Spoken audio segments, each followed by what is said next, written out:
Hey, what's up, Fantasy Heads? This is Mitchell with FF Real Talk, and I'm back to do another position primer, and it's going to be my rankings for wide receivers, and it's going to be the my top 40 wide receivers.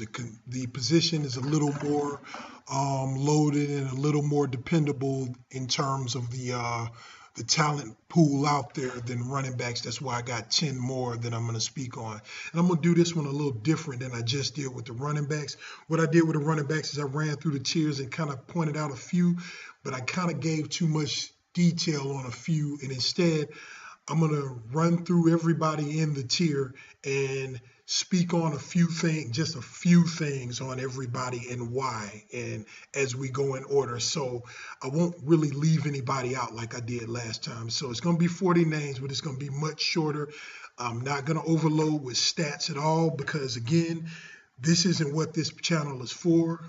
You can do that in ESPN, CBS, Yahoo, FF Toolbox, or whoever you want to find as many stats as you want. That's what these sites are for. That's not what this channel is for. This channel is my personal rankings and a little bit of why, and some things to kind of get you understanding the personal things that kind of set these guys apart. And I don't mean personal as in their personal lives. I mean just little nuances that make me choose one guy personally or over another guy. So we'll just get started, and we're going to start with the consensus number one receiver, which is, need not be said, but we got to since we're doing it. Calvin Johnson. He's the most dominant wide receiver we've seen in, I tell you, it could be very well, since Randy Moss when he first came and exploded on the league, Terrell Owens, something like that.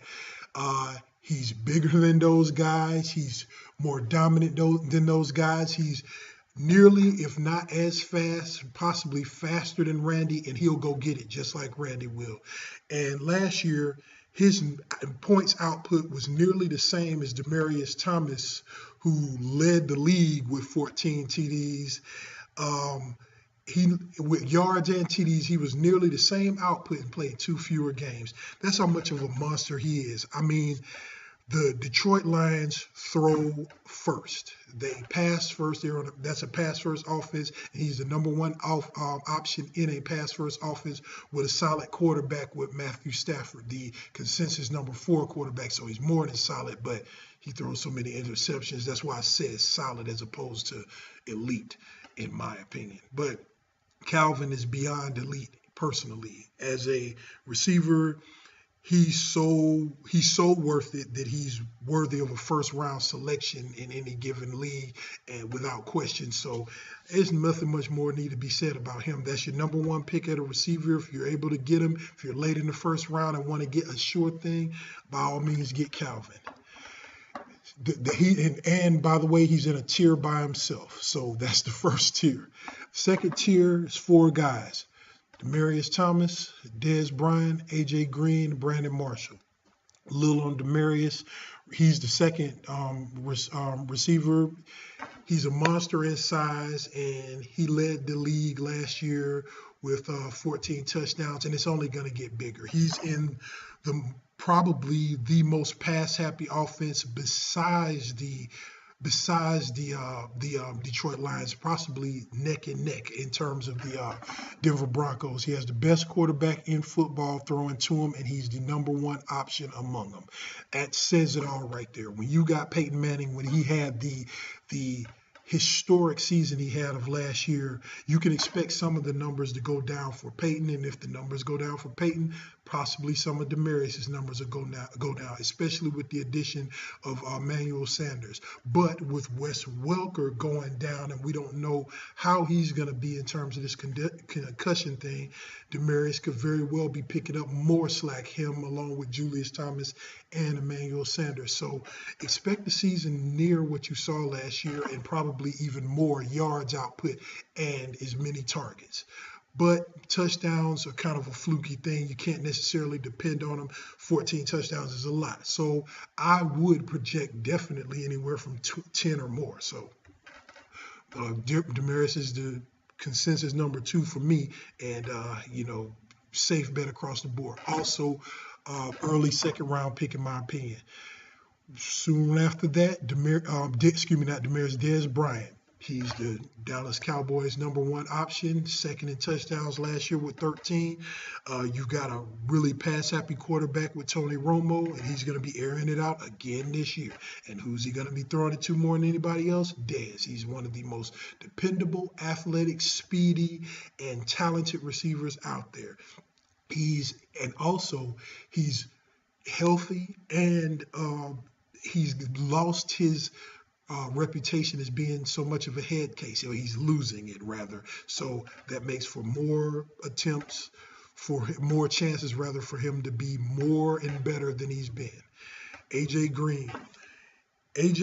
I'll throw AJ and Brandon Marshall about the same. Either one of those two could either be argumentative to be, you could argue either one of them being third with Dez. AJ Green is the #1 option in another pass-happy offense with Andy Dalton. If Andy Dalton can stay consistent and continue to build upon touchdowns as opposed to his inconsistencies and interceptions, AJ Green has the chance to explode just like he always does and always will continue to do as long as he stays healthy.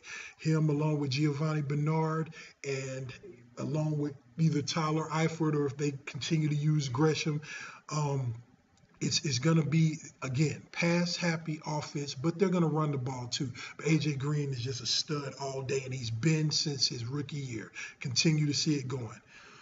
Brandon Marshall gets so many targets, and it's just in such a huge Mark Trestman offense, which is built on passing. I spoke about Matt Forte and his targets, the fact that Forte, Martellus Bennett, and Brandon Marshall, they're going to consume a lot of targets this year. And Brandon Marshall should reach that near 10 touchdown range again, 1,200 plus yards again, no problem. With the introduction to Alshon Jeffery last year, well, not introduction, but the emergence, rather, I say, of Alshon Jeffery last year, he's going to possibly cut down on some of the targets, some of the touchdowns, but that's a tandem that is so dangerous in the league. And Brandon Marshall, but he's going to receive just as much work as he did last year, and he's got no signs of slowing down, and he's become not only he's leveled off as a class receiver, he's become a class act person more so than he's ever been. And for some reason, I just inclined to believe that's improving his work ethic in his game. And again, Brandon Marshall, you can't go wrong.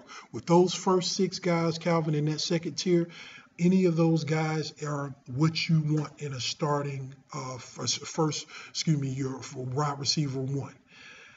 To finish off quality wide receiver 1s, this will be the third tier, 6 through 14. Julio Jones, Antonio Brown, Jordy Nelson, Alshon Jeffery, Andre Johnson, Vincent Jackson, Randall Cobb, Pierre Garcon, and Keenan Allen. Any one of those can still be a quality #1 receiver if it depends on how your draft goes. If you've taken running backs early, running back, or running back quarterback, or any type of way to where your first 2 picks didn't consist of a receiver. If any of those are left on the board, you're doing more than fine as in being your first option. Julio could very well be, besides Calvin and Demaryius and Dez, well, that first 2 tiers, I tell you, it's hard to say this, but Julio Jones is one of the most talented receivers in the NFL.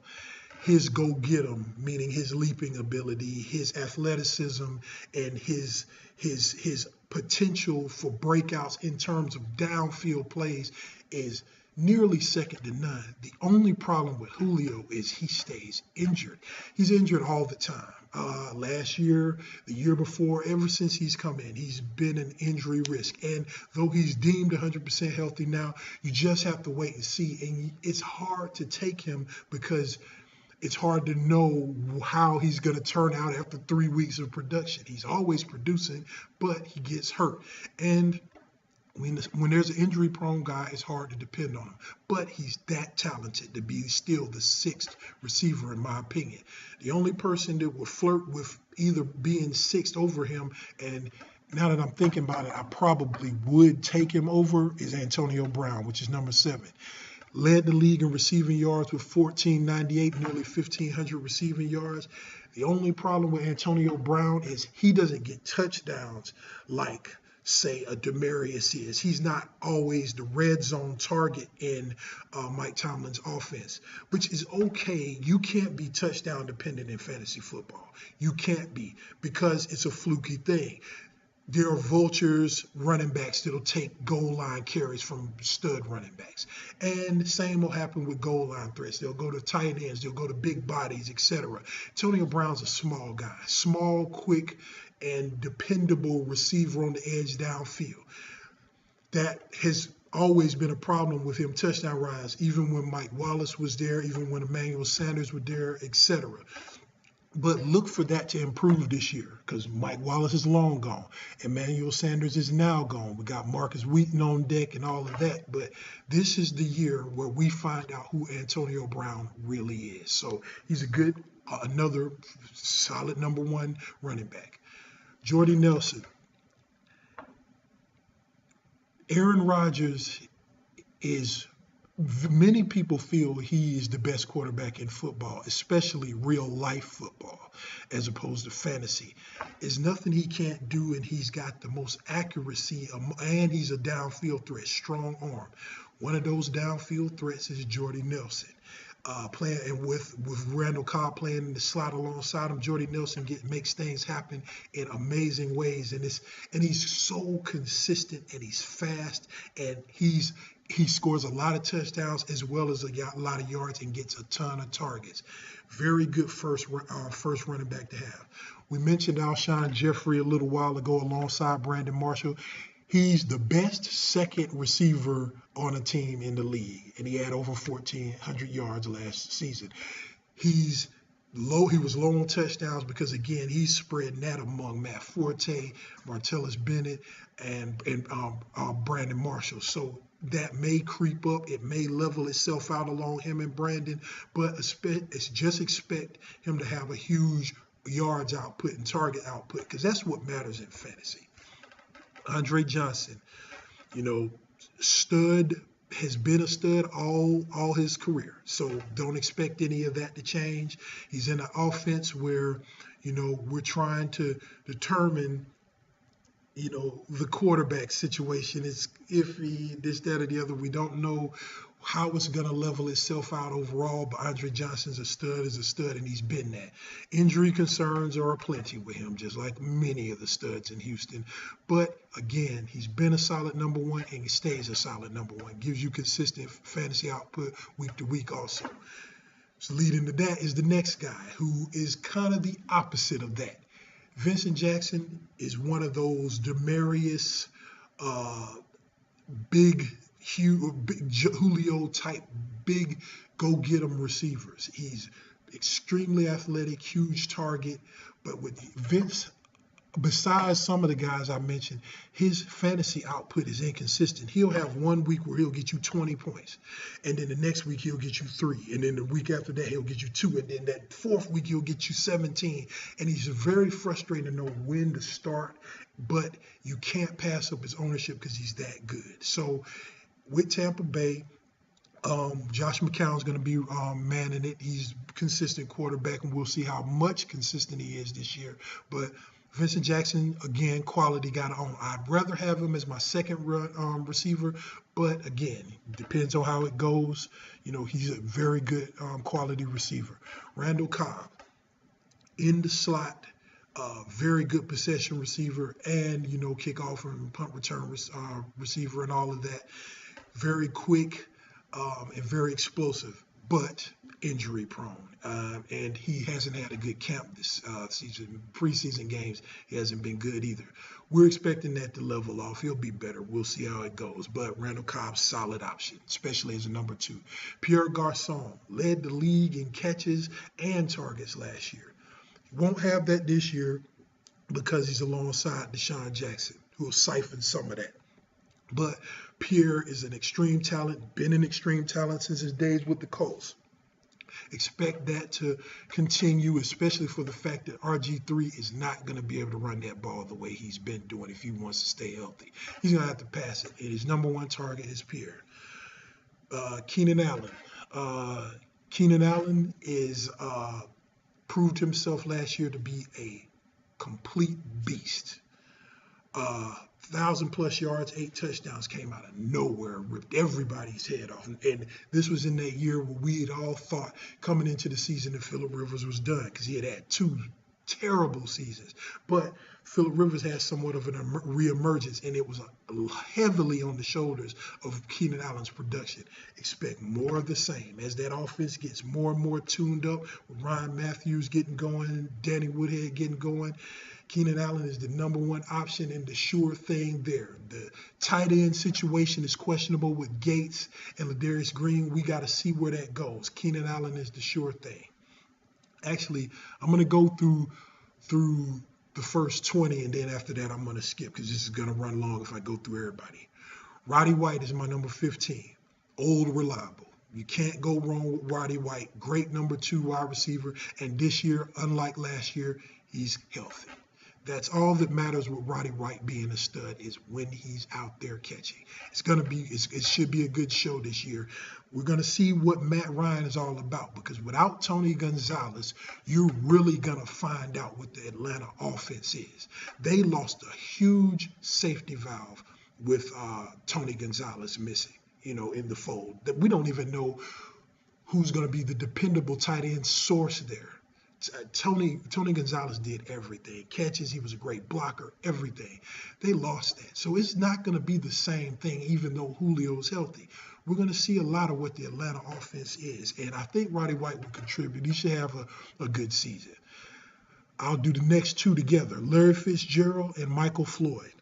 Same team, Cardinals. We got Carson Palmer having somewhat of a renaissance towards the middle to the end of last year. It should continue. He's got Bruce Arians' offense in check now. He's got it going. Larry Fitzgerald, we'll be honest, he's on the decline of his career, but nowhere near the true downside. It's definitely on the climax, the denouement going down, but he's nowhere near lost it. Larry Fitzgerald is one of the best receivers that the league has ever seen. One of the most talented, surest hands that you've ever seen. Expect him to have a good, solid year. He's going to be playing a lot more out of the slot because of the emergence of the next guy, Michael Floyd. He should easily eclipse 1,000 yards again like he did, and this year reached 10 touchdowns, which he was close to last year. I think he had 8. And again, his chemistry with Carson Palmer is notable, and it should continue to grow. Watch and see the shift where Floyd now soon becomes the number 1 and Larry Fitzgerald comes down to number 2, but that's okay. As long as it's productive, they'll both be good fantasy producers. Great number 2 receivers, either one of the 2. And I would pick Wait. People are going to jump on picking Larry Fitzgerald first, so let them. Wait and get Michael Floyd later, and you probably get more quality, more fantasy points. Number 18, Victor Cruz. Victor Cruz is one of the most talented receivers in the league, but he's getting passed to by a quarterback that is really starting to worry me. I think Eli Manning, is talented, but Eli Manning is almost giving me the hint that he may be on his way done with being a quality starting quarterback, because you can't excuse the offensive line. You can't use that forever. You've got receiver talent around you. Now, maybe some of the team chemistry has been off with Hakeem Nicks being the way it was, with a lot of pieces being there and it's not being different guys that you knew wasn't going to emerge, like Ramses Barden and all of that. And then Martellus, Martellus Bennett left. I was about to mention Martellus Bennett. He went to the Cowboys, then he went to the Bears. But with them not having enough consistency anywhere in the offense, from the running back to the receivers. Now Hakeem Nicks is gone. You got Ruben Randall coming in. You got Odell Beckham coming in. The number one target is going to be Victor Cruz, but he's got to get the ball. And if he gets it, he's going to make noise. Hopefully he'll have more than those 4 touchdowns, 3 of which he got in week 1. Hopefully he'll have more touchdowns this year and continue with the nice yardage output. Number 19 is Percy Harvin. There's a lot of people that's down on Percy Harvin this year. And the general thing they mention is Percy Harvin's never had a 1,000-yard season.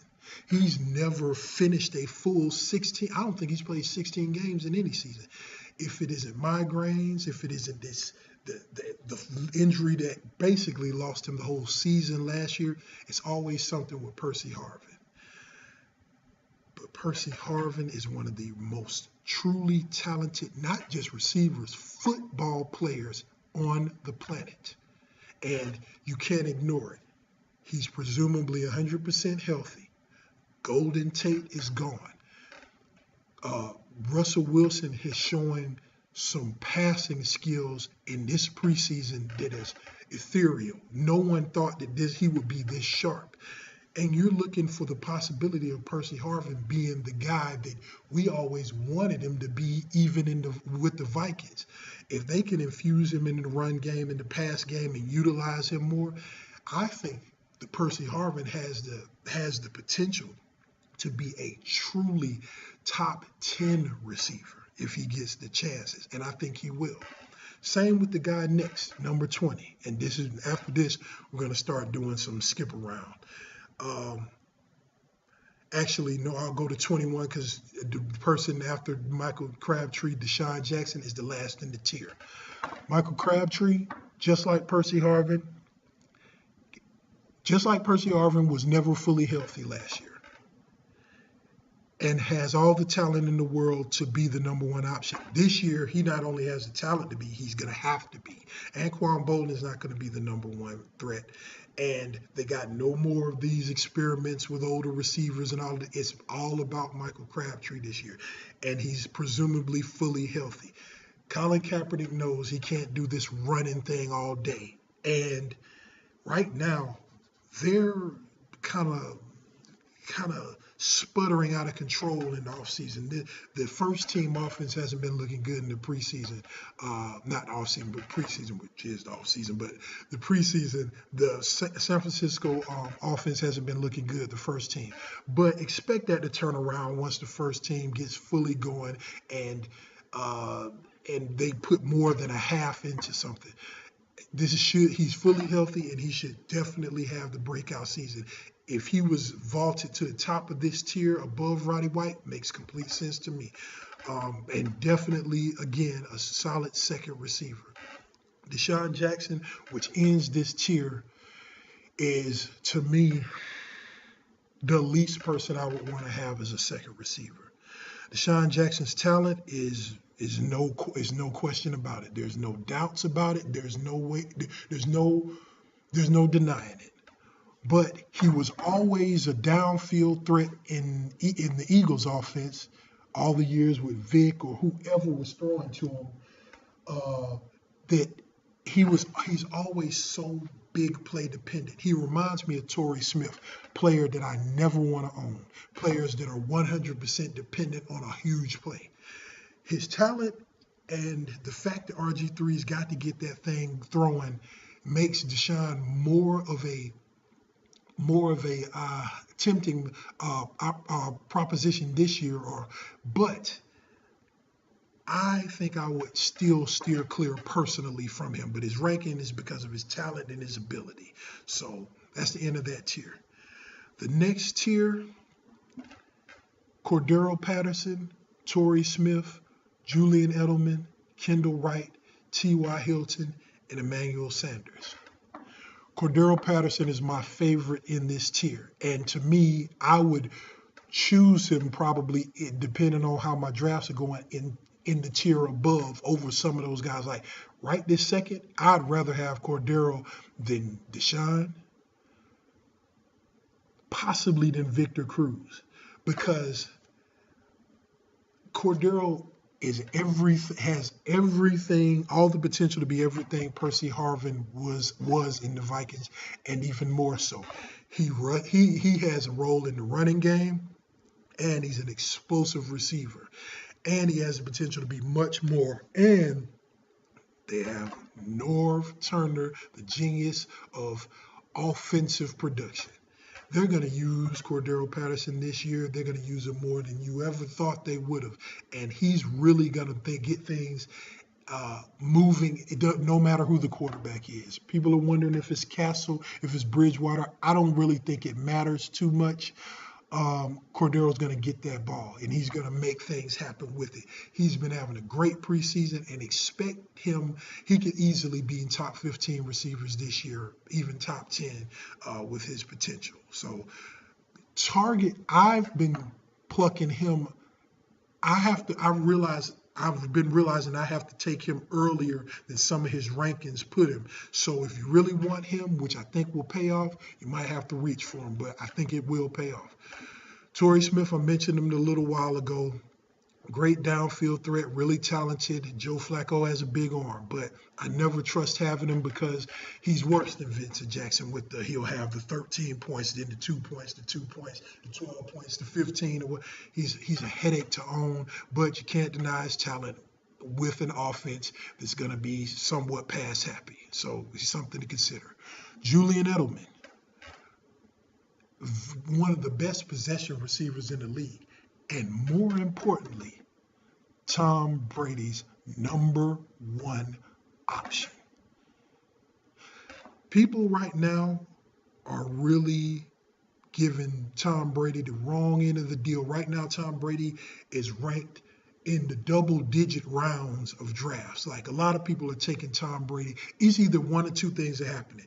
Fans of him are taking him early, or so-called, experts are really ignoring him kind of. I think Tom Brady's going to have a comeback season. It's just Tom Brady. You don't play around with the idea of what he can do. Sure, all you have is Kimbrell Tompkins, Shane Vereen. When Julian Edelman's your #1, yeah, you are behind the 8 ball. But Julian Edelman is nothing to slack on. He's a great possession receiver, and you saw it last year. I believe they're going to use him much more than Danny Amendola. And if Gronk is out there, it's going to be even more prevalent for him. Gronk's going to be there, but when will he be there? First week, second week, who knows? But Julian Edelman has the potential to shine like he did in half of the year last year, all year this year, because he's the clear #1 option. So look for him to get things going. And Julian Edelman's a fine second pick. Kendall Wright. The person that you don't think about, the person that you forget about, the person you probably don't even know who he looks like. But 1,000 yards here, 1,000 yards there, all the time. Targets, catches, everything. Very dependable. Jake Locker loves him. And he's a great receiver to own because you can get him cheap. You don't have to. He's second receiver quality, and you can probably get him as your third receiver. That's the discount with him. And because no one's really thinking about it. And I think he has a clear path to #1 success in that offense. And if Jake Locker stays healthy, it's going to be good things for them both. T.Y. Hilton. T.Y. Hilton has a ton of talent. Love his ability and shows signs and big. He's sort of like that Vincent Jackson, like that Torrey Smith thing. Big games, little game, little game, little game, big game, or whatever, and you never know where it comes from. This year it's going to be even more questionable because Reggie Wayne is back, and I think Reggie Wayne is going to be a steal this year. And we got Hakeem Nicks. If Hakeem Nicks is able to emerge in any way, any shape, partly who he was in the Giants, that's going to take some targets away from him. But T.Y. Hilton's ability and his connection with Andrew Luck is clear. So expect it to be pretty solid. I wouldn't want him to be my number two, clear number two. I love to have him as a flex, but you can do worse. T.Y. Hilton is a great player. Emmanuel Sanders is number 27. To me, I think I should move Emmanuel Sanders now above T.Y. Hilton, possibly above Kendall Wright, maybe above Julian Edelman and Torrey Smith, and let me tell you why. With Wsh WR going down the other day, it's going to be a whole lot of attention towards Emmanuel Sanders, by the defenses, but Peyton Manning is going to be getting it going with Emmanuel Sanders. And you saw it the other day in the preseason game. Emmanuel Sanders got a lot of looks, and he's extremely talented, and he was presumably taking over Eric Decker's role anyway, but I see it different. He might be taking over Wsh WR's role, and Wes be coming in to get Decker's role, and even less so because, I mean, my prayers go out to that dude, Wsh WR. We don't know, what his season's gonna be.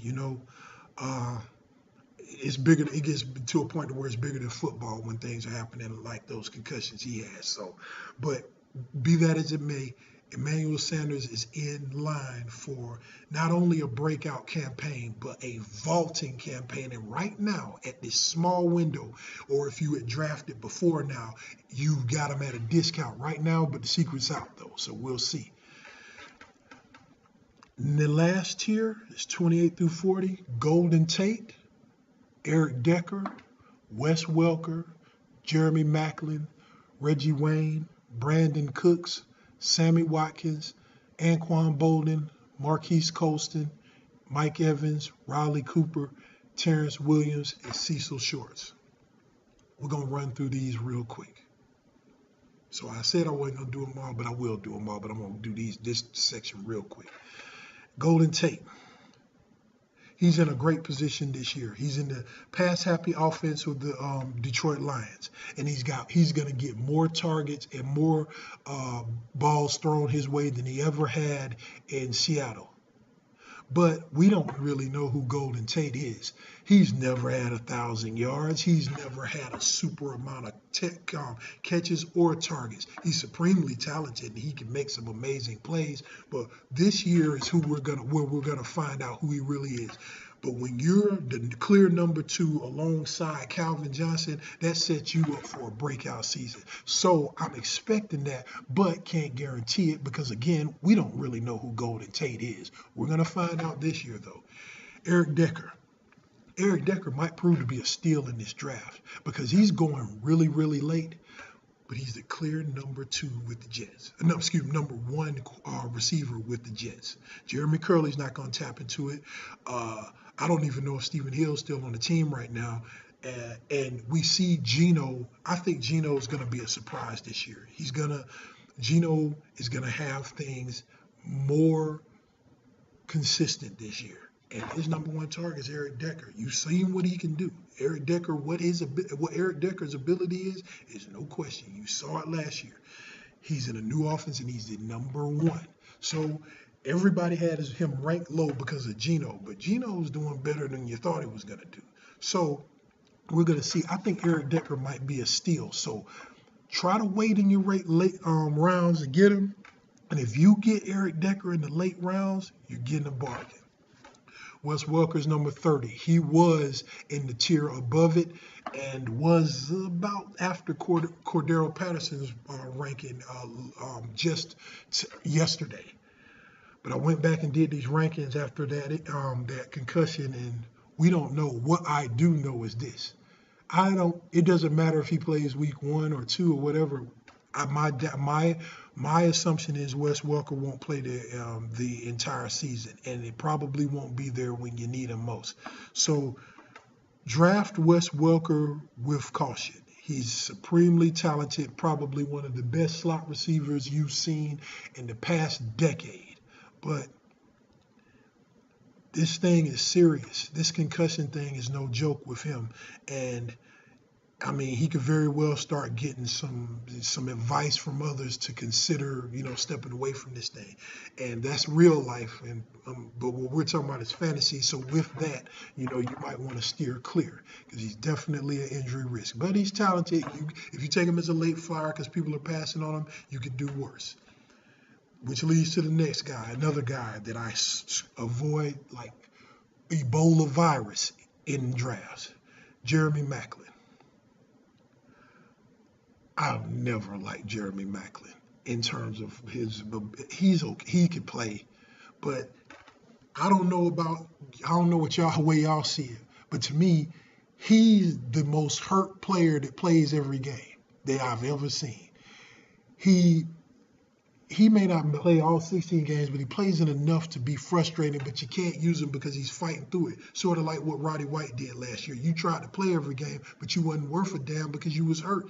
Jeremy Maclin is that guy. He is always hurt all the time. One thing, if it's not one thing, it's another. He's very hard to earn. Now, hard to own. Now, when he has good games, he has good games, but still, it's not worth the headache. Y'all want to draft him, you go ahead. You probably can get him for a decent price, but it's basically his name, and in that offense is the reason why he's ranked here. He should be lower, and I think I'm going to drop him lower because of the next guy, number 32, Reggie Wayne. I'd much rather have him, even after coming off of this ACL tear. Reggie Wayne is a consummate professional. He stays in great shape. His rehab went well, and he's had no setbacks. And you know what Reggie Wayne is as far back as when he was with Marvin. Reggie Wayne's older. Reggie Wayne just came off of ACL. Reggie Wayne is still learning the offense with Pagano and Andrew Luck. Still trying to, but they got in sequence pretty well already. But you can't deny what he does. And you can do worse as your fourth, third. I've got Reggie Wayne a couple of these weeks, my fourth receiver. I'm good with that. Good with fourth, good. He's a solid third, but I'm good with that. Number 33, my dark horse breakout rookie of the year, in my opinion, my favorite player to draft, but the secret is no longer. Brandin Cooks. Brandin Cooks is the New Orleans rookie secret weapon that they've been using in every bit of the formation along that line. Slot outside, this, that, or the other, some run plays, this, that, or the, and his work ethic. Drew Brees is touting like he's a veteran. I believe what Drew Brees says. Sean Payton has said nothing but great things about him. Y'all like Sammy Watkins, y'all can have him. He's going higher than Cooks. But my ranking of Cooks here is because I believe he's going to be a breakout candidate and he's going to be a steal when it's all said and done if you could get him later. Problem is, this secret is not anything new now. The Brandin Cooks thing has been said. I said it over a week ago, and somebody had even commented on one of my videos. No, don't talk about Brandin Cooks. But hey, man, it's right now everyone's getting pretty much knowing it with the noise he's making in the preseason. The only problem with him is it's the New Orleans offense. Drew Brees spreads the ball around. Marquise Colston, Pierre Thomas, Kenny Stills. The list goes on and on with the pass catchers or whatever. Mark Ingram will be involved with it some. Kyrie Robinson will be involved with it some. He has no shortage of people to get that ball to. But Brandin Cooks seems to be dependable and he's working hard. And I really got this feeling. This is strictly gut feeling. So we'll see how that works out. Sammy Watkins. At number 34, Sammy Watkins. Excellent talent. He's come in. No receiver has come in with as much straight out of college touting from the receiver standpoint since Julio Jones, the way I see it. But the rookie wall in terms of receivers is steep, and you've got E.J. Manuel throwing the ball to you. The only way Sammy Watkins is going to have the year that you want him to have is if EJ Manuel has the year that he should have. He's going to have to improve before Sammy Watkins becomes anything special. And we'll see if that happens. I personally don't believe it because I don't necessarily believe EJ Manuel is as good as people want to believe he is, but it all depends on that in terms of Sammy Watkins. Plus, you got to factor in he's already hurt. He's got sustaining injuries in this preseason already. So draft Sammy Watkins with caution. I'd rather have several people that I even have below him, before him, when it's all said and done, like the next guy. I have Sammy Watkins ranked there because of the potential. But when it comes around to it, depends on where I'm at, I might take people below, like this next guy, Anquan Boldin. One of the most dependable, consistent, and strong receivers we've seen in many years. He's been this guy ever since he was alongside Larry Fitzgerald with the Cardinals. He went to Baltimore, did the same thing. Came to San Francisco, did the same thing. He's a postseason stud. He's a consummate professional, and he shows that he's got it in the tank, just like sort of like with Frank Gore. Continuously shows you that he's consistent and age isn't changing anything. You can do much worse than having. I have Anquan Boldin as my fourth, in some leagues even fifth receiver. That's what you want, man. Something like that. Somebody who can be slotted in as a flex to be your fourth or fifth. That's what you want. Marquise Colston's number 36. This might be a little bit unfair because it's strictly based on how he is the last couple of years. Because of the New Orleans offense he spreads it so thin, plus he's been hurt or whatever. He's such a good receiver and has proven himself so many years, but at this point, I just don't trust him anymore. I would rather have Anquan Boldin. I would maybe take him more, Colston first, because the trade value is better, but I don't trust him anymore. So we'll see. With number 37, Mike Evans. Tampa Bay, besides Vincent Jackson, somebody else has got to catch it. Mike Evans is a big target. You saw that with Manziel at Texas A&M last year, and I think he's going to make some noise. Again, rookie receivers are always questionable, and rookie receivers being passed to by Josh McCown, who's basically a glorified, solid backup, even more of an issue. So we'll see how that goes, but you can do worse late at the 37th wide receiver. Number 38, Riley Cooper. I'm about to talk about. I don't like Riley Cooper too much, and I think everyone knows why. Because kind of a racist dude. But anyway, we're gonna stick with fantasy football as I analyze this. Riley Cooper came out because he knew he had to, because if he didn't show up last year, he not only was going to get cut from them, he wasn't even going to be on the team with all the drama he brought with that racist rant he went on that video. Riley Cooper had to make noise, and he did. He made some noise and surprised a lot of people, showed that he has more than just a wide receiver piece out there. Is that going to last this year? We'll see. Personally, I don't really believe it. And personally, I don't really care because, like I said, I ain't too fond of Mr. Cooper. So, yeah, but you can do worse. I'd much rather have the last two, probably just out of principle. Terrence Williams. I have him low in my ranks than some would because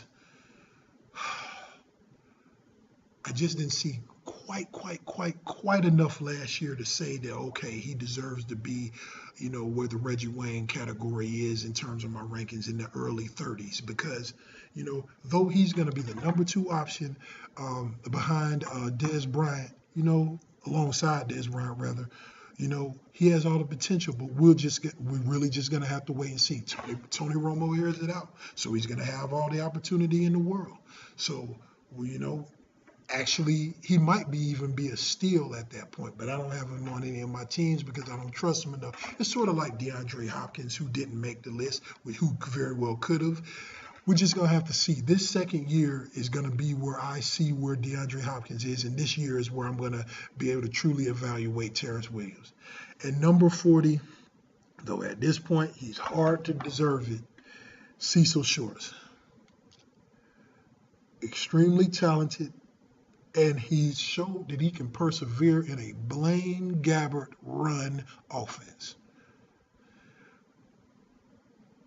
This year, Chad Henne, he's better than Blaine Gabbert. But once this Blake Bortles thing comes to fruition, because I got this feeling Blake Bortles is going to I got this feeling Blake Bortles might be everything they want Andrew Luck to be. But that's another story. I digress. Cecil Shorts is always hurt.